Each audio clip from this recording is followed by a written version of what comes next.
আল্লাহর জন্য সবচেয়ে প্রিয় জিনিস দান। হযরত আবু তালহা আল আনসারী ছিলেন মদিনার অন্যতম ধনী সাহাবী। তার সবচেয়ে প্রিয় সম্পদ ছিল একটি খেজুর বাগান, বাইরুহা, যা মসজিদে নববীর সামনে অবস্থিত ছিল এবং সেখানে রাসূলুল্লাহ প্রায়ই যেতেন ও সেই বাগানের পানি পান করতেন। কোরআনের আযাত ও ত্যাগ। একদিন আল্লাহ তাআলা কোরআনে নাজিল করেন, তোমরা কখনো পূর্ণ নেকি লাভ করতে পারবে না, যতক্ষণ না তোমরা তোমাদের প্রিয় বস্তু থেকে আল্লাহর পথে ব্যয় করো। সূরা আলে ইমরান 92।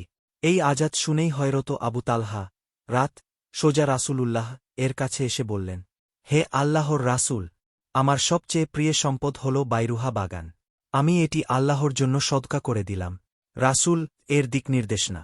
রাসূলুল্লাহ খুশি হয়ে বললেন, চমৎকার, এটি লাভজনক সম্পদ। তারপর তিনি নির্দেশ দিলেন, এই বাগানটি নিজের নিকটাত্মীয়দের মাঝে বণ্টন করে দিতে। হযরত আবু তালহা কোনো দ্বিধা না করে বাগানটি তার আত্মীয়-স্বজনদের মাঝে দান করে দিলেন। এই ভিডিও 2 পার্ট যদি দেখতে চান কমেন্ট বক্সে 2 লেখেন।